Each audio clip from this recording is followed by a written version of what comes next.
Winning Punjab ਦਾ special programme ਦੇਖ ਰਹੇ ਹੋ ਤੁਸੀਂ ਤੇ ਮੈਂ ਹਾਂ ਲਖਵਿੰਦਰ ਸਿੰਘ ਮਾਨ ਲੈ ਕੇ ਹਾਜ਼ਰ ਹਾਂ ਪੰਜਾਬ ਦੀ ਰਾਜਨੀਤੀ ਦੀਆਂ ਕੁਝ ਵੱਡੀਆਂ ਤੇ ਅਹਿਮ ਖਬਰਾਂ। ਸਭ ਤੋਂ ਪਹਿਲਾਂ ਗੱਲਬਾਤ ਕਰਾਂਗੇ ਐਸਟੀਐਫ ਰਿਪੋਰਟ ਦੀ।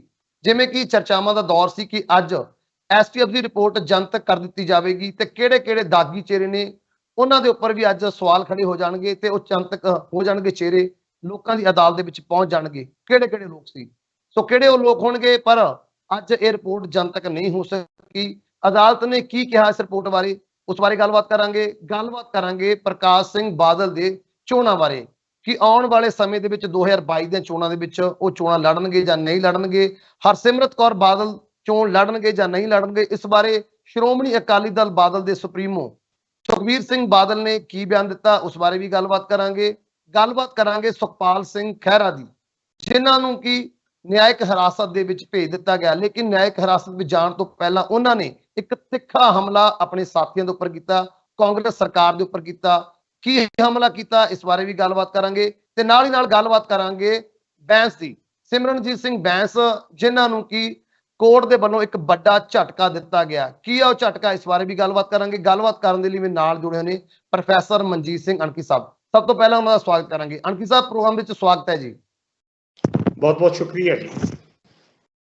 ਸੋ ਅਣਖੀ ਸਾਹਿਬ, ਜਿਵੇਂ ਕਿ ਕਿਆਸ ਰਾਈਆਂ ਸੀ, ਚਰਚਾਵਾਂ ਸੀ ਤੇ ਪੂਰੀ ਦੁਨੀਆ ਦੀ ਜੇਕਰ ਗੱਲ ਕਰੀਏ, ਖਾਸ ਤੌਰ ਤੇ ਪੰਜਾਬੀਆਂ ਦੀ ਤੇ ਇੰਡੀਆ ਦੀ ਨਜ਼ਰ ਅੱਜ ਸੀਗੀ ਪੰਜਾਬ ਦੇ ਉੱਪਰ, ਕਿਉਂਕਿ ਐਸਟੀਐਫ ਦੀ ਰਿਪੋਰਟ ਅੱਜ ਜਨਤਕ ਹੋਣ ਦੀਆਂ ਕਿਆਸ ਰਾਈਆਂ ਸੀਆਂ, ਲੇਕਿਨ ਇਹ ਅੱਜ ਰਿਪੋਰਟ ਜਨਤਕ ਨਹੀਂ ਹੋ ਸਕੀ। ਅਦਾਲਤ ਦੇ ਵਿੱਚ ਇਹ ਗੱਲ ਕਹਿੰਦੇ ਸੁਣਿਆ ਗਿਆ ਵੀ ਇਹ ਰਿਪੋਰਟ ਅਗਲੇ ਹਫ਼ਤੇ ਹੋ ਸਕਦਾ ਜਨਤਕ ਹੋਵੇ, ਕਿਉਂਕਿ ਜਿਹੜਾ ਬੈਂਚ ਬਣਿਆਗਾ ਸੁਣਵਾਈ ਦੇ ਲਈ ਉਹ ਨਵਾਂ ਤੇ ਉਹਨਾਂ ਨੇ ਅਜੇ ਤੱਕ ਇਹ ਰਿਪੋਰਟਾਂ ਪੜ੍ਹਨੀਆਂ ਨੇ। ਉਸ ਤੋਂ ਬਾਅਦ ਇਹਨੂੰ ਜਨਤਕ ਕੀਤਾ ਜਾਏਗਾ ਜਾਂ ਨਹੀਂ ਕੀਤਾ ਜਾਏਗਾ, ਇਸ ਉੱਪਰ ਫੈਸਲਾ ਦਸੰਬਰ ਦੇ ਵਿੱਚ ਆਏਗਾ। ਕਿਵੇਂ ਦੇਖ ਰਹੇ ਹੋ ਇਸ ਪੂਰੇ ਘਟਨਾਕ੍ਰਮ ਨੂੰ? ਮਾਨ ਸਾਹਿਬ, ਦੇਖੋ, ਇਹ ਗੱਲ ਜਿਹੜੀ ਇਹ ਰਿਪੋਰਟ ਅੱਜ ਤੱਕ ਜਨਤਕ ਨਹੀਂ ਹੋਈ, ਇਹ ਅੱਜ ਹੀ ਨਹੀਂ ਹੋਣੀ। ਇਹ ਤੁਸੀਂ ਬੇਸ਼ੱਕ ਹਫ਼ਤੇ ਬਾਅਦ ਜਾਂ 2 ਹਫ਼ਤਿਆਂ ਬਾਅਦ ਡੇਟ ਤੁਸੀਂ ਜਿਹੜੀ ਮਰਜ਼ੀ ਗੱਲ ਕਹਿ ਲਓ, ਇਹ ਰਿਪੋਰਟਾਂ ਜਨਤਕ ਨਹੀਂ ਜੇ ਹੋਣੀਆਂ। ਇਹ ਇੱਕ ਇਹੋ ਜਿਹਾ ਮੁੱਦਾ ਜਿਹੜਾ ਕਹਿੰਦੇ ਨਾ ਕਿ ਬੁੱਲ ਊਠਦਾ ਬੁੱਲ ਪਤਾ ਨਹੀਂ ਕਦੋਂ ਡਿੱਗਣਾ ਹੈ ਕਦੋਂ ਨਹੀਂ, ਕਿਉਂਕਿ ਜਿਹੜੇ ਬੰਦੇ ਇਸ ਮਸਲੇ ਦੇ ਵਿੱਚ ਇਨਵੋਲਵ ਨੇ ਕਥਿਤ ਤੌਰ ਤੇ, ਉਹਨਾਂ ਦਾ ਇੰਨਾ ਪ੍ਰਭਾਵ ਆ। ਕਈ ਵਾਰੀ ਜੱਜ ਛੁੱਟੀ ਲੈ ਜਾਂਦਾ, ਕਈ ਵਾਰੀ ਜੱਜ ਇਸ ਗੱਲ ਨੂੰ ਕਿਹਾ ਜਾਂਦਾ ਕਿ ਇਸ ਮੁੱਦੇ ਤੇ ਮੈਂ ਸੁਣਵਾਈ ਨਹੀਂ ਕਰਦੀ, ਤੇ ਕਈ ਵਾਰੀ ਇਹ ਮਸਲੇ ਵਿਚਾਰੇ ਨਹੀਂ ਜਾਂਦੇ। ਤੁਸੀਂ ਇਹ ਹਿਸਾਬ ਲਾਓ ਆਪਣੇ ਮਾਨ ਸਾਹਿਬ, ਸਭ ਤੋਂ ਦੁੱਖ ਦੀ ਗੱਲ ਇਹ ਆ ਕਿ ਭਾਰਤੀ ਨਿਆਂ ਪ੍ਰਣਾਲੀ ਦਾ ਸਭ ਤੋਂ ਤਰਾਸਦਕ ਪੱਖ ਇਹ ਆ ਕਿ ਤੁਹਾਨੂੰ ਪਤਾ ਰਿਪੋਰਟ ਤੁਹਾਡੇ ਕੋਲ ਆ, ਉਹਨੂੰ ਖੋਲਣਾ ਤੇ ਉਹਦੇ ਉੱਤੇ ਇਹ ਵਿਚਾਰ ਚਰਚਾ ਕਰਨੀ ਹੈ, ਤੇ ਦੂਜੇ ਪਾਸੇ ਪੰਜਾਬ ਸਰਕਾਰ ਜਿਹੜੀ ਆ ਇਸ ਮੁੱਦੇ ਤੇ ਇਹ ਕੁਝ ਵੀ ਨਹੀਂ ਕਰ ਰਹੀ। ਕਿਉਂਕਿ ਪੰਜਾਬ ਸਰਕਾਰ ਦੇ ਵਿੱਚ ਇੱਕ ਬੰਦਾ ਇਹੋ ਜਿਹਾ ਜਿਹੜਾ ਪੰਜਾਬ ਸਰਕਾਰ ਦੇ ਵਿੱਚ ਹੁੰਦਾ ਹੋਇਆ ਵੀ ਪੰਜਾਬ ਸਰਕਾਰ ਦਾ ਹਿੱਸਾ ਨਹੀਂ ਆ, ਉਹ ਰੋਜ਼ ਕਲਪਦਾ, ਰੋਜ਼ ਟਵੀਟ ਪਾਉਂਦਾ, ਪਰ ਉਹਦੀ ਸੁਣੀ ਨਹੀਂ ਚਾਹੀਦੀ। ਤੇ ਇਸ ਤੋਂ ਵੱਡੀ ਗੱਲ ਸ਼ਰਮਿੰਦਗੀ ਦੀ ਨਵਜੋਤ ਸਿੰਘ ਸਿੱਧੂ ਵਾਸਤੇ, ਪੰਜਾਬ ਸਰਕਾਰ ਵਾਸਤੇ ਕੀ ਹੋ ਸਕਦੀ ਆ ਕਿ ਉਹ ਬੰਦਾ ਜਿਹੜਾ ਹਰ ਤਰੀਕ ਤੇ ਇਹ ਗੱਲ ਸੋਚਦਾ ਕਿ ਕੱਲ ਰਿਪੋਰਟ ਜਨਤਕ ਹੋ ਜਾਣੀ ਆ, ਅੱਜ ਹੋ ਜਾਣੀ ਆ, ਪਰਸੋਂ ਹੋ ਜਾਣੀ ਆ, ਤੇ ਮਾਨਯੋਗ ਪੰਜਾਬ ਤੇ ਹਰਿਆਣਾ ਕੋਰਟ ਇਸ ਮੁੱਦੇ ਨੂੰ ਜਨਤਕ ਕਰਨ ਤੋਂ ਤਿਆਰ ਨਹੀਂ ਆ। ਕੋਈ ਨਾ ਕੋਈ ਕਾਨੂੰਨੀ ਦਾਅ ਪੇਚ ਵਿੱਚ ਆ ਜਾਂਦਾ। ਤੇ ਦੂਜੇ ਪਾਸੇ ਇਸ ਗੱਲ ਨੂੰ ਮਾਨ ਸਾਹਿਬ ਇਹ ਵੀ ਗੱਲ ਯਾਦ ਰੱਖੋ ਕਿ ਇੱਕ ਦਿਨ ਨਵਜੋਤ ਸਿੱਧੂ ਨੇ ਇਹ ਗੱਲ ਕਹੀ ਕਿ ਜੇਕਰ ਸਰਕਾਰ ਇਸ ਰਿਪੋਰਟ ਨੂੰ ਜਨਤਕ ਨਹੀਂ ਕਰ ਸਕਦੀ, ਉਹ ਤੁਸੀਂ ਮੈਨੂੰ ਦੇ ਦਿਓ ਜਾਂ ਸਾਨੂੰ ਦੇ ਦਿਓ, ਪਾਰਟੀ ਆਪਣੇ ਪੱਧਰ ਤੇ ਉਸ ਰਿਪੋਰਟ ਨੂੰ ਜਨਤਕ ਕਰ ਲਵੇਗੀ। ਤਾਂ ਕਹਿਣ ਦਾ ਅਰਥ ਇਹ ਆ ਮਾਨ ਸਾਹਿਬ ਕਿ ਉਹ ਪਾਰਟੀ ਜਿਹੜੀ ਪਾਰਟੀ ਇਸ ਵੇਲੇ ਸੱਤਾ ਦੇ ਵਿੱਚ ਨਹੀਂ ਹੈਗੀ, ਸੱਤਾ ਦੇ ਵਿੱਚ ਨਾ ਰਹਿਣ ਦੇ ਬਾਵਜੂਦ ਵੀ ਜਿਹੜੀ ਪਾਰਟੀ ਮਾਨਯੋਗ ਪੰਜਾਬ ਤੇ ਹਰਿਆਣਾ ਕੋਰਟ ਦੇ ਉੱਤੇ ਆਪਣਾ ਪੂਰਨ ਦਬਦਬਾ ਰੱਖਿਆ, ਔਰ ਜਿਨ੍ਹਾਂ ਦੇ ਮੰਤਰੀਆਂ, ਜੱਜ ਸਭ ਕੁਝ ਪ੍ਰਭਾਵ ਅਧੀਨ ਨੇ, ਤੇ ਉਹਦੇ ਸੰਬੰਧੀ ਸੁਣਵਾਈ ਨਹੀਂ ਕੋਈ ਹੁੰਦੀ, ਤੇ ਇਹ ਰਿਪੋਰਟਾਂ ਆਪਣੇ ਲਿਫਾਫੇ ਮਾਨ ਸਾਹਿਬ ਕਦੀ ਖੋਲਣੇ ਨਹੀਂ ਆ। ਵੱਲੋਂ ਇਹ ਰਹਿਣ ਹੀ ਦਿਓ, ਇਹ ਰਾਜਨੀਤਿਕ ਮੁੱਦਾ ਇਹੋ ਜਿਹਾ। ਵੇਖੋ, ਸਵੇਰ ਦੇ ਪ੍ਰੋਗਰਾਮ ਦੇ ਵਿੱਚ ਆਪਾਂ ਗੱਲ ਕੀਤੀ ਸੀ, ਸਵੇਰ ਦੇ ਪ੍ਰੋਗਰਾਮ ਦੇ ਦਰਮਿਆਨ ਤੁਸੀਂ ਗੱਲ ਇੱਕ ਆਪਣੇ ਸਹਿਯੋਗੀ ਚੈਨਲ ਤੇ ਗੱਲ ਕੀਤੀ ਕਿ ਅੱਜ ਇਹ ਗੱਲ ਹੋ ਸਕਦੀ ਹੈ ਕਿ ਨਹੀਂ ਹੋ ਸਕਦੀ, ਲਿਫਾਫੇ ਖੁੱਲ ਸਕਦੇ ਕਿ ਨਹੀਂ ਖੁੱਲ ਸਕਦੇ, ਤੇ ਆਪਾਂ ਉਸ ਮੁੱਦੇ ਤੇ ਇਹ ਗੱਲ ਕੀਤੀ ਕਿ ਬਿਕਰਮਜੀਤ ਸਿੰਘ ਮਜੀਠੀਆ ਵੱਲੋਂ ਅੱਜ ਇੱਕ ਪਟੀਸ਼ਨ ਦਾਇਰ ਕਰ ਦਿੱਤੀ ਗਈ ਹੈ ਕਿ ਹਾਂ ਭਾਈ ਇਹ ਉਸ ਤੋਂ ਪਹਿਲਾਂ ਡਰੱਗ ਮਾਮਲੇ ਦੇ ਵਿੱਚ ਸੁਣਵਾਈ ਤੋਂ ਪਹਿਲਾਂ ਕਿਸੇ ਵੀ ਤਰੀਕੇ ਦਾ ਮੈਨੂੰ ਵਿੱਚ ਇਨਵੋਲਵ ਕੀਤਾ ਜਾਵੇ ਜਾਂ ਮੇਰਾ ਪੱਖ ਸੁਣਿਆ ਜਾਵੇ। ਕਹਿਣ ਦਾ ਅਰਥ ਆ ਮਾਨ ਸਾਹਿਬ, ਕਹਾਣੀ ਇਹ ਆ, ਇਸ ਮਾਮਲੇ 'ਚ ਸਾਰੇ ਨੰਗੇ ਦੇ, ਚਾਹੇ ਕੈਪਟਨ ਅਮਰਿੰਦਰ ਸਿੰਘ ਹੋਣੀ ਹੋਣ। ਪਰ ਅੱਜ ਵਿਰੋਧ ਵੀ ਹੋਇਆ ਜੀ ਅਦਾਲਤ ਦੇ ਵਿੱਚ, ਪੰਜਾਬ ਸਰਕਾਰ ਨੇ ਉਸਦਾ ਵਿਰੋਧ ਵੀ ਕੀਤਾ। ਪੰਜਾਬ ਸਰਕਾਰ ਦੇ ਵਕੀਲਾਂ ਨੇ ਉਸ ਸੁਣਵਾਈ, ਕਿਉਂਕਿ ਉਹ ਪਹਿਲਾਂ ਕਹਿੰਦੇ ਸਾਡੀ ਸੁਣਵਾਈ ਕਰੋ, ਉਹਦਾ ਵਿਰੋਧ ਵੀ ਕੀਤਾ ਗਿਆ ਉਸ ਪਟੀਸ਼ਨ ਦਾ। ਚਲੋ ਮੰਨ ਲਿਆ ਜੀ, ਤੁਹਾਡੀ ਗੱਲ ਨਾਲ ਮੈਂ ਸਹਿਮਤ ਹਾਂ, ਉਸ ਪਟੀਸ਼ਨ ਦਾ ਵਿਰੋਧ ਤੇ ਹੋਇਆ, ਪਰ ਜਿਹੜੀਆਂ ਪਟੀਸ਼ਨਾਂ ਫਾਈਲਾਂ ਜਿਹੜੀਆਂ ਪਹਿਲਾਂ ਲਿਫਾਫੇ ਪਏ ਨੇ, ਜੇਕਰ ਚੰਨੀ ਸਰਕਾਰ ਜਾਂ ਪੰਜਾਬ ਦੀ ਕੋਈ ਵੀ ਕਾਂਗਰਸ ਸਰਕਾਰ ਇੰਨੀ ਗੰਭੀਰ ਹੁੰਦੀ ਤਾਂ ਉਹ ਲਿਫਾਫੇ ਫਿਰ ਨਵਜੋਤ ਸਿੰਘ ਸਿੱਧੂ ਨੂੰ ਦੇ ਦਿਓ, ਉਹ ਖੋਲ ਕੇ ਵੇਖ ਲਵੇ ਕੀ ਹੈ ਜਾਂ ਕੀ ਨਹੀਂ ਹੈ, ਜਾਂ ਪੰਜਾਬ ਦੇ ਲੋਕਾਂ ਨੂੰ ਪਤਾ ਤਾਂ ਲੱਗੇ। ਕਹਿਣ ਦਾ ਅਰਥ ਮਾਨ ਸਾਹਿਬ, ਇਹ ਸਿਰਫ ਔਰ ਸਿਰਫ ਇਹ ਲਿਫਾਫੇ ਨਾ ਖੁੱਲਣੇ ਆ ਤੇ ਨਾ ਖੁੱਲ ਸਕਦੇ ਆ, ਕਿਉਂਕਿ ਉਹ ਪਰਿਵਾਰ ਜਿਹੜਾ ਬੀਤੇ 40 ਸਾਲਾਂ ਤੋਂ ਸਮੁੱਚੇ ਪੰਜਾਬ ਦੀ ਸਿੱਖ ਸਿਆਸਤ ਦੇ ਉੱਤੇ ਤੇ ਪੰਜਾਬ ਦੀ ਪੰਥਕ ਪਾਰਟੀ ਹੋਣ ਦੇ ਨਾਤੇ ਰਾਜ ਕਰਦਾ ਪਿਆ, ਕਿਸੇ ਵੀ ਵਿਅਕਤੀ ਦੀ ਇੰਨੀ ਜ਼ਰੂਰਤ ਨਹੀਂ ਹੈ। ਇਹ ਗੱਲ ਸ਼ਾਇਦ ਬੜੀ ਕੌੜੀ ਲੱਗੇ ਜਿਹੜੇ ਸਾਡੇ ਸਰੋਤੇ ਸੁਣਦੇ ਪਏ ਆ, ਸਾਡੇ ਦਰਸ਼ਕ ਜਿਹੜੇ ਵੇਖਦੇ ਆ, ਕਿਸੇ ਵੀ ਪਾਰਟੀ ਦੇ ਵਿੱਚ ਸਵਾਈ ਨਵਜੋਤ ਸਿੰਘ ਸਿੱਧੂ ਤੋਂ ਇਲਾਵਾ ਕਈ ਲੋਕ ਸਾਨੂੰ ਇਹ ਕਹਿ ਦਿੰਦੇ ਆ, ਮਾਫ ਕਰਦਾ ਮੈਂ ਗੱਲ ਕੱਟਣ ਲੱਗਾ, ਇਹ ਗੱਲ ਤੁਸੀਂ ਕਲੀਅਰ ਕਰ ਦਿਓ। ਕਈ ਲੋਕ ਇਹ ਗੱਲ ਕਹਿ ਦਿੰਦੇ ਕਿ ਅਸੀਂ ਨਵਜੋਤ ਸਿੰਘ ਸਿੱਧੂ ਦੇ ਬੜੇ ਸਮਰਥਕ ਆ, ਪਰ ਗੱਲ ਇਹ ਕਿ ਉਹ ਠੀਕ ਗੱਲ ਕਰਦਾ, ਸਾਡਾ ਕੋਈ ਸਮਰਥਨ ਨਹੀਂ ਹੈ ਕਿਸੇ ਬੰਦੇ ਨੂੰ, ਨਾ ਅੱਗੇ ਆ ਨਾ ਗਾਂ, ਅਸੀਂ ਗੱਲ ਉਹ ਸੱਚ ਦੀ ਕਰਦੀ ਹੈ। ਤੇ ਜੇਕਰ ਉਹ ਵਿਅਕਤੀ ਇਸ ਮੁੱਦੇ ਨੂੰ ਬਾਰ-ਬਾਰ ਠਾਉਂਦਾ ਤੇ ਇਸ ਠਾਉਣ ਦੇ ਬਾਵਜੂਦ ਵੀ ਸਰਕਾਰ ਦੇ ਵਿੱਚ ਨਹੀਂ ਉਹਦੀ ਸੁਣੀ ਜਾਂਦੀ, ਚਾਹੇ ਉਹ ਅਕਾਲੀ ਭਾਜਪਾ ਸਰਕਾਰ ਹੋਵੇ ਤੇ ਚਾਹੇ ਕੈਪਟਨ ਅਮਰਿੰਦਰ ਸਿੰਘ ਦੀ ਸਰਕਾਰ ਹੋਵੇ ਤੇ ਚਾਹੇ ਚਰਨਜੀਤ ਸਿੰਘ ਚੰਨੀ ਦੀ ਸਰਕਾਰ ਹੋਵੇ, ਤਾਂ ਕਹਿਣ ਦਾ ਅਰਥ ਫਿਰ ਉਹੀ ਹੈ ਮਾਨ ਸਾਹਿਬ ਕਿ ਉਹਨਾਂ ਬੰਦਿਆਂ ਨੇ ਨਾ ਉਹ ਰਿਪੋਰਟਾਂ ਕਦੀ ਖੁੱਲਣੀਆਂ ਜੇ ਤਾਂ ਨਾ ਕਦੀ ਖੁੱਲ ਸਕਦੀਆਂ ਨੇ। ਉਹ ਲਿਫਾਫੇ ਇਸੇ ਤਰ੍ਹਾਂ ਹੀ ਇਹ ਕਿਤੇ ਧੂੜ ਫੱਕ ਦੇ ਵਿੱਚ ਸਿਉਂ ਸੱਕ ਲੱਗ ਜਾਣੀ ਹੈ ਤੇ ਕੰਮ ਖਤਮ ਹੋ ਜਾਣਾ। ਪਰ ਸਭ ਤੋਂ ਵੱਡਾ ਮਹੱਤਵਪੂਰਨ ਪ੍ਰਸ਼ਨ ਇਹ ਆ ਕਿ ਇਹ ਜਿਹੜੇ ਵੱਡੇ ਚਿਹਰੇ ਜਿਹੜੇ ਅਦਾਲਤਾਂ 'ਚ ਬੈਠੇ ਨੇ ਕਿ ਇਨਸਾਫ ਲੋਕਾਂ ਨੂੰ ਦੇਣ ਨੂੰ, ਉਹ STF ਦੀਆਂ ਰਿਪੋਰਟਾਂ ਕੀ ਹੋਣਾ, ਕੀ ਡਰਾਮੇਬਾਜ਼ੀ ਹੈ, ਅੱਗ ਲਾ ਕੇ ਫੂਕ ਦੋ ਇਹੋ ਜਿਹੀਆਂ ਗੱਲਾਂ ਨੂੰ। ਕਹਿਣ ਦਾ ਅਰਥ ਹੈ ਕਿ ਜੇਕਰ ਤੁਸੀਂ ਪੰਜਾਬ ਦੇ ਲੋਕਾਂ ਨੂੰ ਇਨਸਾਫ ਨਹੀਂ ਦੇ ਸਕਦੇ, ਨਾ ਦਿਓ, ਪਰ ਘੱਟੋ ਘੱਟ ਵਿਸ਼ਵਾਸ ਨਾ ਕਰੋ। ਅੱਜ ਜੇਕਰ ਰਿਪੋਰਟਾਂ ਨਹੀਂ ਖੁੱਲੀਆਂ, ਲਿਫਾਫੇ ਨਹੀਂ ਖੁੱਲੇ, ਤਾਂ ਮਾਨ ਸਾਹਿਬ ਕੇਵਲ ਪੰਜਾਬ ਦੇ ਲੋਕਾਂ ਦੇ ਨਾਲ ਵਿਸ਼ਵਾਸਘਾਤ ਹੈਗਾ। ਠੀਕ ਹੈ, ਅੱਗੇ ਵੀ ਤੁਹਾਡਾ ਕੀ ਖਿਆਲ ਆ ਕਿ ਜੇ 4 ਦਸੰਬਰ ਦੀ ਤੁਸੀਂ ਕਹਿੰਦੇ ਡੇਟ ਦਿੱਤੀ ਹੈ ਤੇ 4 ਦਸੰਬਰ ਨੂੰ ਖੁੱਲ ਜਾਣਗੇ? ਕਦੇ ਨਹੀਂ ਖੁੱਲਣੇ ਉਹ ਲਿਫਾਫੇ।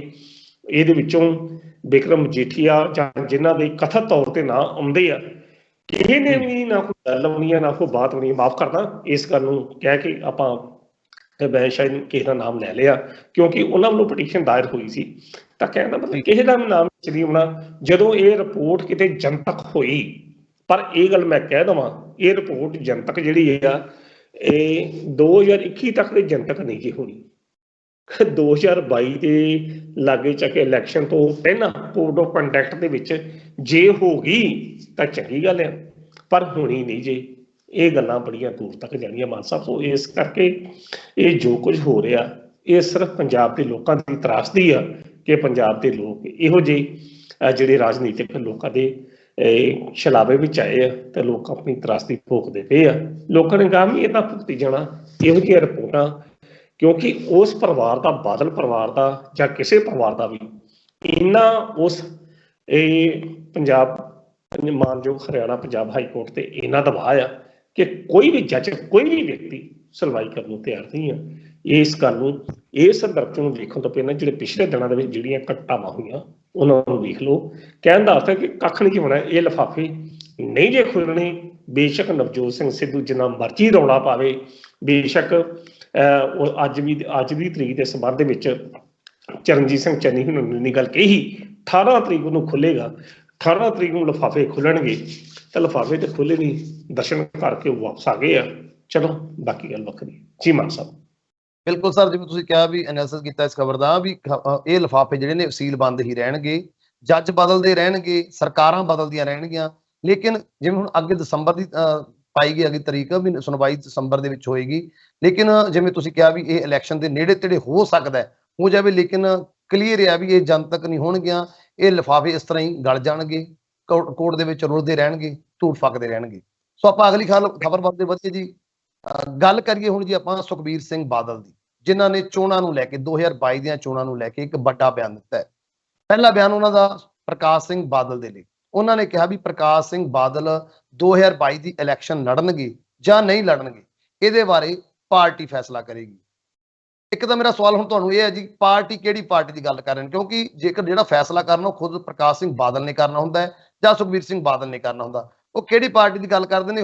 ਪਾਰਟੀ ਵਿੱਚ ਹੋਰ ਕੌਣ ਆਉਂਦਾ ਜਿਹਨੇ ਫੈਸਲੇ ਲੈਣੇ ਹੁੰਦੇ ਨੇ?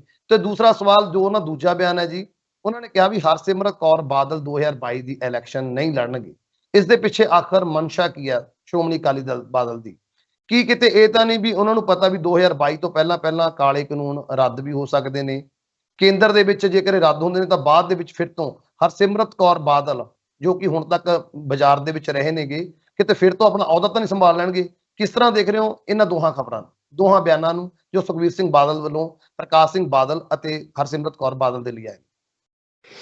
ਦੇਖੋ ਮਾਨ ਸਾਹਿਬ, ਪਹਿਲੇ ਪ੍ਰਸ਼ਨ ਦਾ ਜਵਾਬ ਤਾਂ ਤੁਸੀਂ ਆਪ ਹੀ ਖੁਦ ਦੇਤਾ। ਬੜਾ ਵਧੀਆ ਤਰੀਕਾ ਲੱਗਾ ਵੈ ਮੈਨੂੰ ਤੁਹਾਡਾ ਵਿਸ਼ਲੇਸ਼ਣ ਕਰਨ ਦਾ ਕਿ ਪਾਰਟੀ ਕਿਹੜੀ, ਪਾਰਟੀ ਦੇ ਪ੍ਰਸੰਗ ਕਿੰਨੇ, ਪ੍ਰਧਾਨ ਕੌਣ, ਤੇ ਪਾਰਟੀ ਪ੍ਰਧਾਨ ਦੇ ਸੰਬੰਧ ਦੇ ਵਿੱਚ ਚੋਣ ਲੜਨ ਸੰਬੰਧੀ ਫੈਸਲਾ ਕੋਰ ਕਮੇਟੀ ਨੇ ਲੈਣਾ। ਕੋਰ ਕਮੇਟੀ ਕਿਹੜੀ? ਕੋਰ ਕਮੇਟੀ ਦੇ ਵਿੱਚ ਜਿਹੜੇ ਬੰਦੇ ਸਵਾਲ ਕਰਦੇ ਉਹ ਸਾਰੇ ਛਾਂਕ ਕੇ ਰੱਖ ਦਿੱਤੇ ਗਏ ਆ।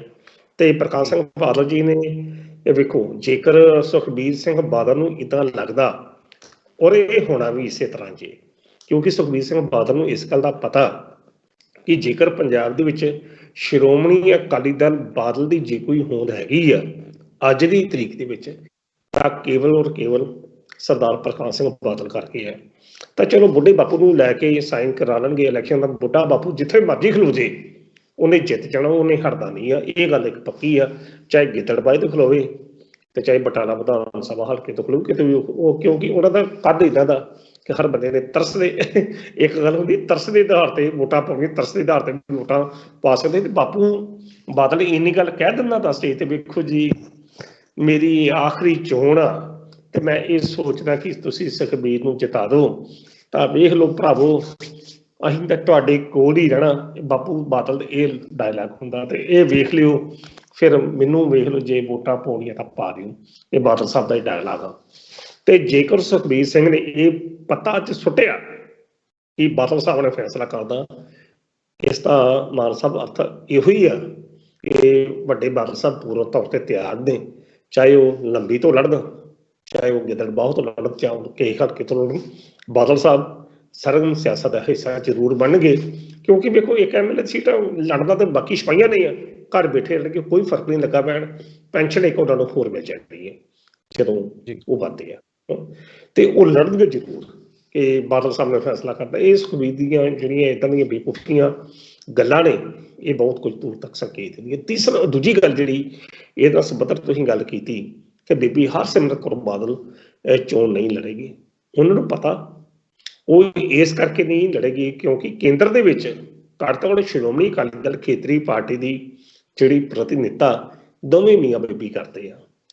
ਤੇ ਕਿਉਂਕਿ ਆਪਣੇ ਵੱਲੋਂ ਤਾਂ ਉਹ ਕਹਿ ਚੁੱਕੇ ਨੇ ਕਿ ਮੈਂ ਜਲਾਲਾਬਾਦ ਤੋਂ, ਕਿਉਂਕਿ ਪਹਿਲੀ ਜਿਹੜੀ ਟਿਕਟ ਸੀ ਉਹਨਾਂ ਨੇ ਆਪਣੇ ਵੱਲੋਂ ਡਿਕਲੇਅਰ ਕੀਤੀ, ਤਾਂ ਇਸ ਕਰਕੇ ਬੰਦਾ ਜਿਹੜਾ ਕੇਂਦਰ ਦੇ ਵਿੱਚ ਵੀ ਤਾਂ ਮਾਨ ਸਾਹਿਬ ਰਹਿਣੇ ਚਾਹੀਦਾ ਨਾ, ਤੇ ਇਸ ਕਰਕੇ ਕੇਂਦਰ ਦੇ ਵਿੱਚ ਬੀਬੀ ਹਰਸਿਮਰਤ ਕੌਰ ਬਾਦਲ ਰਹਿਣਗੇ।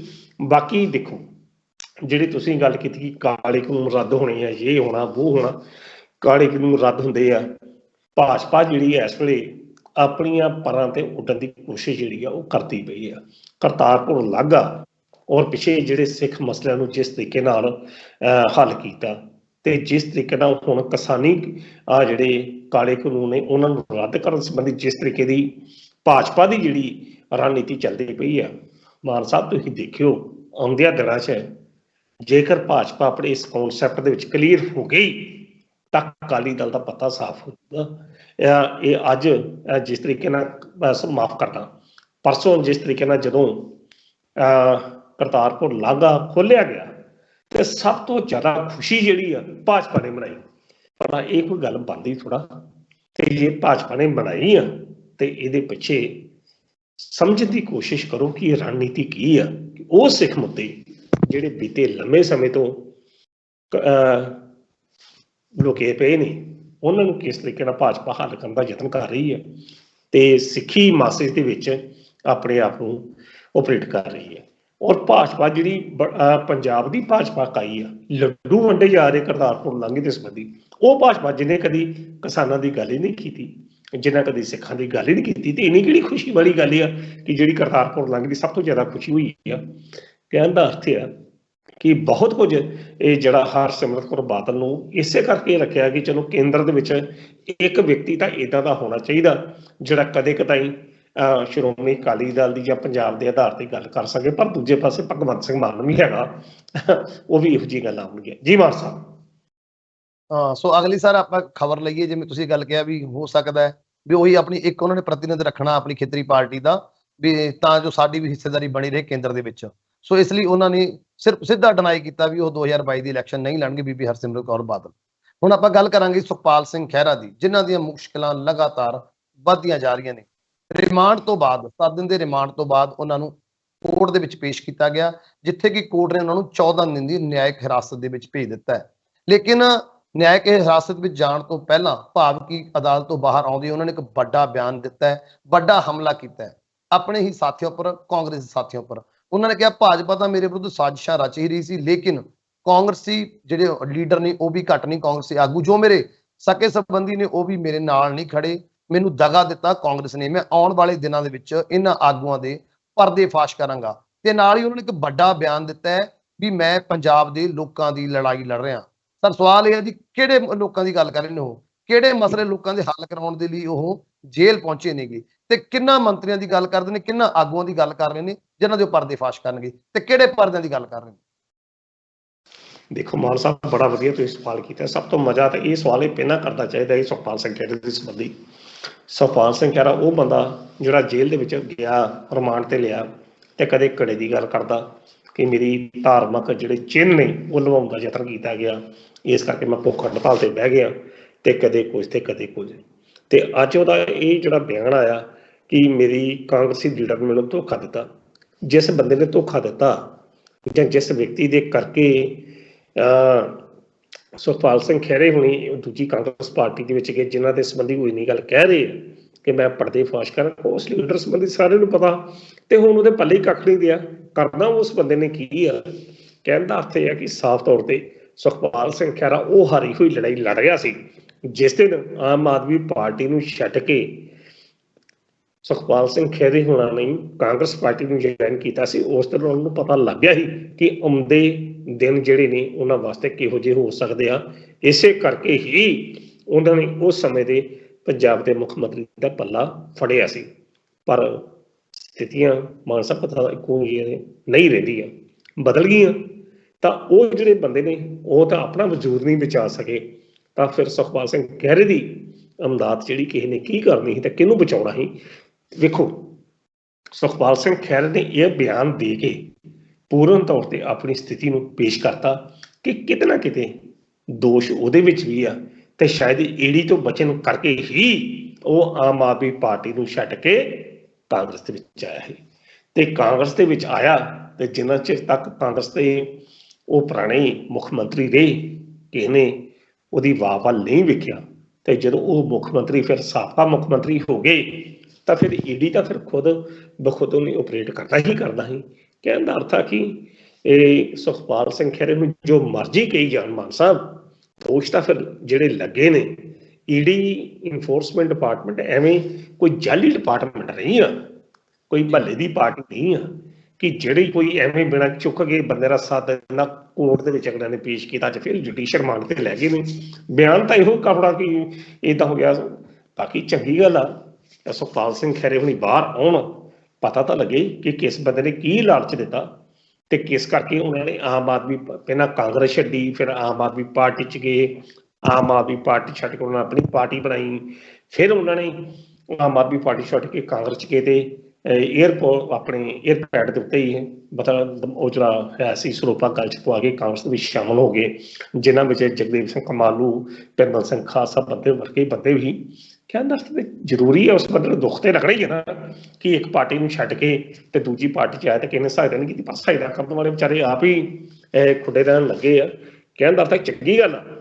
ਸੁਖਪਾਲ ਸਿੰਘ ਇਹ ਖਹਿਰੇ ਨੇ ਕਹੀ ਕਿ ਜੇ ਮੈਂ ਉਹਨੂੰ ਲੱਗੇ ਪਟਦੇ ਸਾਰੇ ਨਸ਼ਰ ਕਰਾਂਗਾ, ਬਿਲਕੁਲ ਹੋਣੀ ਚਾਹੀਦੀ, ਪਤਾ ਤਾਂ ਲੱਗੇ ਕਿਹੜਾ ਬੰਦਾ ਤੁਸੀਂ। ਸਰ ਅੱਜ ਉਹ ਕਹਿ ਰਹੇ ਨੇ ਕਾਂਗਰਸ ਆਗੂਆਂ ਦੇ ਪਰਦੇਫਾਸ਼ ਕਰਾਂਗਾ, ਵੀ ਉਹਨਾਂ ਨੇ ਮੇਰੀ ਹੈਲਪ ਨਹੀਂ ਕੀਤੀ ਜਾਂ ਕਾਂਗਰਸ ਸਰਕਾਰ ਨੇ ਮੇਰੀ ਹੈਲਪ ਨਹੀਂ ਕੀਤੀ। ਲੇਕਿਨ ਜੇ ਤੁਸੀਂ ਥੋੜੇ ਦਿਨ ਪਿੱਛੇ ਜਾਓ, ਉਹਨਾਂ ਦਾ ਇੱਕ ਵੱਡਾ ਬਿਆਨ ਸੀ ਵੀ ਮੇਰੇ ਤੋਂ ਪੁੱਛ ਪੜਤਾਲ ਕਿਉਂ ਕਰ ਰਹੀ ਹੈ ਈਡੀ। ਜੇਕਰ ਪੈਸੇ ਦੀ ਗੱਲ ਕਰਨੀ ਹੈ, ਵੀ ਪੈਸੇ ਦੀ ਮਨੀ ਲਾਂਡਰਿੰਗ ਜਿਸ ਕੇਸ ਦੇ ਵਿੱਚ ਅੰਦਰ ਨੇ, ਉਹਨਾਂ ਨੇ ਸਿੱਧਾ ਨਿਸ਼ਾਨਾ ਪਹਿਲਾਂ ਆਮ ਆਦਮੀ ਪਾਰਟੀ ਤੇ ਲਾਇਆ ਸੀ। ਉਹ ਕਹਿੰਦੇ ਜੇ ਪੁੱਛ ਪੜਤਾਲ ਕਰਨੀ ਤਾਂ ਆਮ ਆਦਮੀ ਪਾਰਟੀ ਤੋਂ ਕਰੋ, ਤੇ ਅੱਜ ਉਹ ਕਹਿੰਦੇ ਨੇ ਮੈਂ ਕਾਂਗਰਸ ਦੇ ਪਰਦੇਫਾਸ਼ ਕਰਾਂਗਾ। ਐਕਚੁਅਲ ਮਤਲਬ ਕਿ ਆਪਣਾ ਜਿਹੜਾ ਸਿਰ ਦਾ ਦੋਸ਼ ਆ ਉਹ ਕਿਹਦੇ ਉੱਪਰ ਸਿੱਟਣਾ ਚਾਹੁੰਦੇ ਨੇ, ਆਮ ਆਦਮੀ ਪਾਰਟੀ ਦੇ ਉੱਪਰ ਜਾਂ ਕਾਂਗਰਸ ਦੇ ਉੱਪਰ? ਕਿਵੇਂ ਦੇਖ ਰਹੇ ਹੋ? ਕਦੇ ਆਮ ਆਦਮੀ ਤੇ ਦੋਸ਼ ਤੇ ਹੁਣ ਕਹਿ ਰਹੇ ਨੇ ਮੈਂ ਇਹਨਾਂ ਦੇ ਪਰਦੇਫਾਸ਼ ਕਰਾਂਗਾ। ਕੁਮਾਰ ਸਾਹਿਬ ਦੇਖੋ, ਕਹਾਣੀ ਇਹ ਹੈ ਕਿ ਆਮ ਆਦਮੀ ਪਾਰਟੀ ਤੇ ਸੁੱਟਣ ਨੂੰ ਕੁਝ ਨਹੀਂ ਹੈਗਾ। ਅਗਲੇ ਬੰਦੇ ਪੂਰਨ ਤੌਰ ਤੇ ਸਾਫ਼ ਤੇ ਸਪਸ਼ਟ ਨੇ। ਜਦੋਂ ਇਹਨਾਂ ਦੀ ਮਾਫ ਕਰਦਾ, ਇਹ ਨਿੱਜੀ ਇਹ ਗੱਲਾਂ ਕਰਦੀਆਂ ਬਾਤਾਂ ਨੇ। ਜਦੋਂ ਇਹਨਾਂ ਦੀ ਬੇਟੀ ਦਾ ਵਿਆਹ ਸੀ, ਜਿਹੜੇ ਡਿਜ਼ਾਈਨਰ ਸੱਦੇ ਗਏ ਇਹ ਬੇਟੀ ਦੇ ਵਿਆਹ ਦੇ ਉੱਤੇ ਲਹਿੰਗਾ ਜਾਂ ਦੂਜੀ ਚੀਜ਼ਾਂ ਵਾਸਤੇ, ਉਹ 2.5 ਕਰੋੜ ਜਾਂ ਅਮਰੀਕਨ ਡਾਲਰ ਦੇ ਵਿੱਚ ਜਿਹੜੀ ਪੇਮੈਂਟ ਹੋਈ ਆ, ਉਸ ਅਕਾਊਂਟ 'ਚ ਹੋਈ ਆ, ਜਿਹੜਾ ਅਕਾਊਂਟ ਵਿਦੇਸ਼ਾਂ ਦੇ ਵਿੱਚੋਂ ਫੰਡ ਦੇ ਰੂਪ ਦੇ ਵਿੱਚ ਆਇਆ। ਤੇ ਫੰਡ ਦੇ ਰੂਪ ਦੇ ਵਿੱਚ ਇਹਨਾਂ ਨੂੰ ਆਇਆ ਜ਼ਰੂਰ ਆ, ਪਰ ਉੱਤੇ ਕਿਤੇ ਨਹੀਂ ਲਿਖਿਆ ਗਿਆ ਫੰਡ ਦੇ ਰੂਪ 'ਚ ਆਮ ਆਦਮੀ ਪਾਰਟੀ ਦਾ। ਉਹ ਇਹਨਾਂ ਨੂੰ ਪਰਸਨਲ ਤੌਰ ਤੇ ਆਇਆ। ਇਹਨਾਂ ਨੇ ਉਹ ਫੰਡ ਗਾਂ ਦੇਣਾ ਸੀ, ਉਹ ਨਹੀਂ ਦਿੱਤਾ। ਉਹਨਾਂ ਨੇ ਆਪਣੀ ਬੇਟੀ ਦੇ ਵਿਆਹ 'ਚ ਵਰਤ ਲਿਆ। ਤਾਂ ਕੁਦਰਤੀ ਤੌਰ ਤੇ ਮਾਨ ਸਾਹਿਬ ਫਿਰ ਕਹਾਣੀਆਂ ਤੇ ਇਦਾਂ ਹੀ ਬਣਦੀਆਂ ਨਾ। ਇਹ ਉਹ ਪਤਾ ਸੀ, ਕਿਉਂਕਿ ਆਮ ਆਦਮੀ ਪਾਰਟੀ ਅਰਵਿੰਦ ਕੇਜਰੀਵਾਲ ਜਦੋਂ ਵੀ ਆਉਂਦਾ, ਜਿਹੜਾ ਬੰਦੇ ਨੇ LOP ਨੂੰ ਬਣਾਇਆ ਹੋਵੇ ਤਾਂ ਉਹ ਬੰਦਾ ਨੂੰ ਛਾਂਕ ਕੇ ਇੱਕ ਸਾਈਡ ਤੇ ਕਰ ਦੇਵੇ। ਸੁੱਚਾ ਸਿੰਘ ਛੋਟੇ ਤੁਰ ਨੂੰ ਕਰ ਦੇਵੇ, ਜਿੱਤੇ ਵੀ ਇਲਜ਼ਾਮ ਲੱਗੇ। ਤੇ ਅੱਜ ਤੱਕ ਇੱਕ ਮਿੰਟ ਮਾਨ ਸਾਹਿਬ ਧਿਆਨ ਨਾਲ ਗੱਲ ਮੇਰੀ ਇਹ ਸਮਝਣ ਦਾ ਯਤਨ ਕਰਦਾ ਕਿ ਜੋ ਮਰਜ਼ੀ ਹੋ ਜਾਏ, ਈਡੀ ਜਿਹੜੀ ਹੈ ਦਿੱਲੀ 'ਚ ਬੈਠੀ ਹੈ, ਇਨਕਮ ਟੈਕਸ ਡਿਪਾਰਟਮੈਂਟ ਦਿੱਲੀ 'ਚ ਬੈਠਾ। ਅੱਜ ਤੱਕ ਕੋਈ ਵੀ ਇੱਕ ਵੀ ਪੈਸੇ ਦੀ ਹੇਰਾਫੇਰੀ ਜਿਹੜੀ ਆ ਅਰਵਿੰਦ ਕੇਜਰੀਵਾਲ ਦੇ ਖਾਤੇ 'ਚੋਂ ਨਹੀਂ ਨਿਕਲੀ। ਉੱਥੇ ਕੀ ਨਰਿੰਦਰ ਮੋਦੀ ਕਰ ਨਹੀਂ ਸਕਦਾ? ਉੱਥੇ ਕੀ ਨਹੀਂ ਕਰ ਸਕਦਾ? ਤੇ ਜੇ ਉਸ ਵਿਅਕਤੀ ਨੇ ਆਪਣਾ ਬਿਲਕੁਲ ਸਾਫ਼ ਰੱਖਿਆ ਨਾ, ਤੇ ਫਿਰ ਅਰਵਿੰਦ ਸੁਖਪਾਲ ਸਿੰਘ ਖਹਿਰੇ ਨੂੰ ਇਹ ਗੱਲਾਂ ਪਤਾ ਹੋਣਾ ਚਾਹੀਦਾ ਕਿ ਜਿਹੜਾ ਫੰਡ ਆਇਆ ਹੀ ਬਾਹਰੋਂ ਵਿਦੇਸ਼ਾਂ ਦੇ ਵਿੱਚੋਂ, ਇਹਦੇ ਵਿੱਚ ਇੱਕ ਸਵਿਟਜ਼ਰਲੈਂਡ ਬੰਦੇ ਦਾ ਫੰਡ ਆ ਕਿ ਜਿਹਨੇ ਉਹਨੇ ਭੇਜਿਆ ਤੇ ਇਹਨੇ ਸ਼ੋਅ ਨਹੀਂ ਕੀਤਾ। ਤਾਂ ਕੁਦਰਤੀ ਤੌਰ ਤੇ ਮਾਨ ਸਾਹਿਬ ਇਹ ਪਤਾ ਲੱਗਣਾ ਚਾਹੀਦਾ ਕਿ ਉਹ ਪੈਸੇ ਗਏ ਕਿੱਥੇ। ਤੇ ਜੇ ਹਰ ਪਾਰਟੀ ਦਿੰਦੀ ਆ, ਇਹਦੇ ਵਿੱਚ ਇਹ ਨਹੀਂ ਗੱਲ ਕਿ ਆਮ ਆਦਮੀ ਪਾਰਟੀ ਨੇ ਲਿਆ ਤੇ ਉਹ ਗੁਨਾਹ ਕਰਤਾ, ਪਰ ਉੱਥੋਂ ਤੱਕ ਤੇ ਪਹੁੰਚੇ ਹੀ ਨਹੀਂ। ਉਹ ਸਾਰਾ ਬੇਟੀ ਦੇ ਵਿਆਹ ਦੇ ਵਿੱਚ ਖਰਚ ਹੋ ਗਿਆ। ਤੇ ਅੱਜ ਦੀ ਤਰੀਕ ਦੇ ਵਿੱਚ ਜਦੋਂ ਫਿਰ ਇਹਨਾਂ ਨੇ ਪੱਲਾ ਪਰਤਿਆ, ਉਹਨਾਂ ਨੇ ਉਦੋਂ ਹੀ ਪੱਲਾ ਪਰਤਿਆ ਸੀ ਕਿ ਉਹਨੂੰ ਲੱਗਦਾ ਕਿ ਸ਼ਾਇਦ ਕੈਪਟਨ ਅਮਰਿੰਦਰ ਸਿੰਘ ਹੁਣੀ ਉਹਨਾਂ ਵਾਸਤੇ ਪੂਰਨ ਤੌਰ ਤੇ ਉਹ ਸਭ ਕਸ਼ਟ ਨਿਵਾਰਕ ਬਣ ਜਾਣਗੇ। ਪਰ ਜੇ ਕੈਪਟਨ ਅਮਰਿੰਦਰ ਸਿੰਘ ਹੁਣੀ ਮੁੱਖ ਮੰਤਰੀ ਰਹਿੰਦੇ ਤਾਂ ਫਿਰ ਸ਼ਾਇਦ ਕੁਝ ਨਹੀਂ ਹੋਣਾ। ਪਰ ਸਮਾਂ ਦੇਖੋ, ਸਮੇਂ ਸਮਰੱਥ ਉਹੀ ਅਰਜਨ ਤੇ ਮਾਣ ਤੇ ਉਹੀ ਅਰਜਨ ਦੇ ਹੱਥ। ਜੀ ਮਾਨ ਸਾਹਿਬ। ਬਿਲਕੁਲ ਸਰ, ਸੁਖਪਾਲ ਸਿੰਘ ਖਹਿਰੇ ਦੀਆਂ ਮੁਸ਼ਕਲਾਂ ਦਿਨ ਪਰ ਦਿਨ ਵੱਧਦੀਆਂ ਜਾ ਰਹੀਆਂ ਨੇ। ਨਿਆਇਕ ਹਿਰਾਸਤ ਦੇ ਵਿੱਚ ਭੇਜਿਆ ਗਿਆ, ਉਸ ਤੋਂ ਬਾਅਦ ਅੱਗੇ ਫਿਊਚਰ ਕੀ ਹੋ ਗਿਆ ਇਹ 14 ਤੋਂ ਬਾਅਦ ਪਤਾ ਲੱਗ ਜਾਏਗਾ।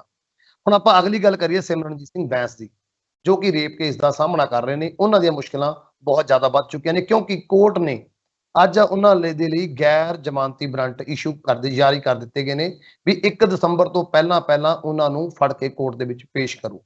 ਕਿਵੇਂ ਦੇਖ ਰਹੇ ਹੋ? ਕੋਰਟ ਦੇ ਵੱਲੋਂ ਪਹਿਲਾਂ ਇੱਕ ਵੱਡਾ ਹਮਲਾ ਇਹਨਾਂ ਦੇ ਉੱਪਰ ਹੋਇਆ, ਖਹਿਰਾ ਸਾਹਿਬ ਦੇ ਉੱਪਰ ਹੋਇਆ, ਤੇ ਅੱਜ ਸਿਮਰਨਜੀਤ ਬੈਂਸ ਦੇ ਉੱਪਰ, ਜਿਵੇਂ ਕਿ ਲੋਕਾਂ ਦਾ ਪਹਿਲਾਂ ਵਿਸ਼ਵਾਸ ਟੁੱਟਦਾ ਜਾ ਰਿਹਾ ਸੀ ਅਦਾਲਤਾਂ ਦੇ ਉੱਪਰੋਂ।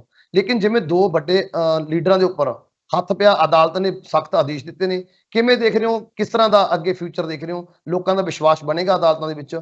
ਤੇ ਲੋਕਾਂ ਨੂੰ ਜਿਸ ਤਰ੍ਹਾਂ ਕਿ ਜਿਵੇਂ ਚਾਹੁੰਦੇ ਨੇ ਵੀ ਉਹਨਾਂ ਦਾ ਵਿਸ਼ਵਾਸ ਟੁੱਟ ਚੁੱਕਿਆ ਸੀਗਾ ਅਦਾਲਤਾਂ ਦੇ ਇਸ ਰੁਖ ਦੇ ਨਾਲ, ਹੁਣ ਅਦਾਲਤਾਂ ਦੇ ਵਿੱਚ ਫਿਰ ਤੋਂ ਲੋਕ ਵਿਸ਼ਵਾਸ ਕਰਨਾ ਸ਼ੁਰੂ ਕਰਨਗੇ। ਕਿਵੇਂ ਦੇਖ ਰਹੇ ਹੋ? ਤੇ ਨਾਲ ਹੀ ਸਿਮਰਨਜੀਤ ਸਿੰਘ ਬੈਂਸ ਦੀਆਂ ਮੁਸ਼ਕਲਾਂ ਕਿੰਨੀਆਂ ਵਧਣਗੀਆਂ?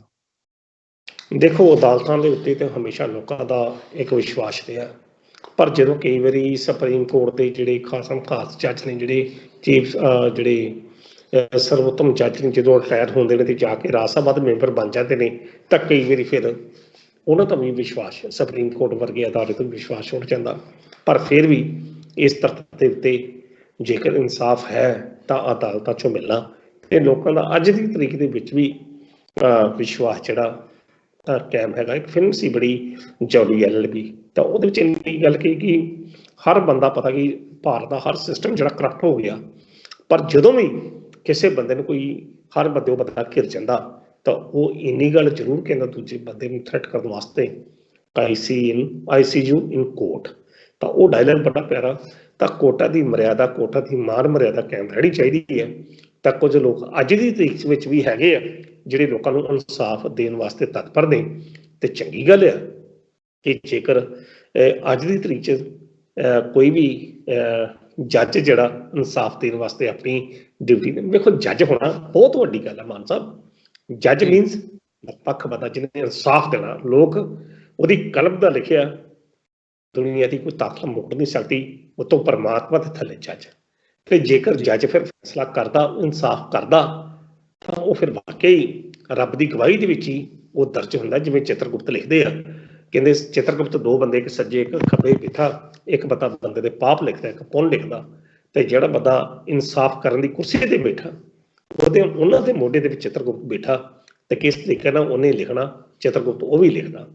ਤੇ ਬਾਕੀ ਇਹ ਕਿ ਬਾਂਸ ਭਰਾਵਾਂ ਦੀ ਬਹਿਸ ਦੀ ਗੱਲ, ਤੇ ਜੇਕਰ ਬਹਿਸ ਨੇ ਕੀਤਾ, ਬਹਿਸ ਹੋਣੀ, ਹਾਲਾਂਕਿ ਲੋਕਾਂ ਦੇ ਵਿੱਚ ਉਹਨਾਂ ਦੀ ਬਹੁਤ ਜ਼ਿਆਦਾ ਇੱਕ ਫੈਲੋਸ਼ਿਪ ਆ, ਲੋਕ ਪਸੰਦ ਕਰਦੇ ਆ। ਪਰ ਜੇਕਰ ਕੋਰਟ ਨੇ ਉਸ ਬਲਾਤਕਾਰ ਦੇ ਕੇਸ ਦੇ ਵਿੱਚ ਉਹਨਾਂ ਨੂੰ ਗੈਰ ਜ਼ਮਾਨਤੀ ਵਾਰੰਟ ਜਾਰੀ ਕੀਤੇ ਨੇ, ਤਾਂ ਬੜਾ ਵੱਡਾ ਪ੍ਰਸ਼ਨ ਚਿੰਨ੍ਹ ਸਿਮਰਜੀਤ ਸਿੰਘ ਬੈਂਸ ਦੇ ਉੱਤੇ ਲੱਗਦਾ ਕਿ ਉਹਨਾਂ ਦੀ ਇਮਾਨਦਾਰੀ ਤੇ ਜਾਂ ਉਹਨਾਂ ਦੇ ਵਿਅਕਤੀਤਵ ਤੇ ਜਾਂ ਸ਼ਖਸੀਅਤ ਤੇ ਲੱਗਦਾ। ਬਾਕੀ ਉਹ ਸਮਾਂ ਦੱਸੇਗਾ ਕਿ ਉਹ ਕਿੱਥੋਂ ਤੱਕ ਉਤਰਦੇ ਨੇ। ਅਦਾਲਤਾਂ ਦੀ ਗੱਲ ਤਾਂ ਫਿਰ ਮਾਨਯੋਗ, ਤੇ ਫਿਰ ਅਦਾਲਤਾਂ ਹੀ ਨੇ। ਅਦਾਲਤਾਂ ਦੇ ਸਾਹਮਣੇ ਰਾਜਾ ਵੀ ਉਹੀ, ਰੰਕ ਵੀ ਉਹੀ, ਪਰ ਸਿਰਫ ਉਦੋਂ ਤੱਕ ਜੇਕਰ ਜੱਜ, ਮਾਨਯੋਗ ਜੱਜ ਉਸ ਅਦਾਲਤ ਦੀ ਮਰਿਆਦਾ ਨੂੰ ਕਾਇਮ ਰੱਖਦੇ ਨੇ। ਤੇ ਜੇ ਸਿਮਰਜੀਤ ਸਿੰਘ ਬੈਂਸ ਨੇ ਕੀਤਾ, ਇਹ ਜ਼ਰੂਰੀ ਨਹੀਂ ਕਿ 2-3 ਵਾਰੀ ਉਹ ਜਿੱਤ ਕੇ ਤੇ ਉਹ ਗਲਤ ਨਹੀਂ ਕਰ ਸਕਦੇ। ਤਾਂ ਜੇ ਉਹਨਾਂ ਨੇ ਗਲਤ ਕੀਤਾ ਤਾਂ ਅਦਾਲਤ ਆਪੇ ਵੇਖੇਗੀ। ਬਾਈ ਦਾ ਬਾਕੀ ਅਸੀਂ ਕਿਸੇ ਦੇ ਉੱਤੇ ਨਿੱਜੀ ਪੱਤਰ ਤੇ ਕੋਈ ਟਿੱਪਣੀ ਆਪਾਂ ਨਹੀਂ ਕਰ ਰਹੇ। ਸਾਨੂੰ ਕੋਈ ਬੰਦਾ ਡੈਫਾਮੇਟਰੀ ਨਹੀਂ ਕਰ ਸਕਦਾ। ਇਹ ਅਦਾਲਤ ਦਾ ਮੁੱਦਾ।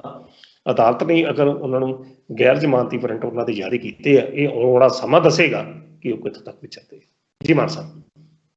ਅਣਖੀ ਸਾਹਿਬ, ਤੁਸੀਂ ਗੱਲਬਾਤ ਕਰਨ ਲਈ ਸਾਡੇ ਨਾਲ ਜੁੜੇ, ਇਹਦੇ ਲਈ ਤੁਹਾਡਾ ਬਹੁਤ ਬਹੁਤ ਧੰਨਵਾਦ। ਬਹੁਤ ਬਹੁਤ ਸ਼ੁਕਰੀਆ ਜੀ।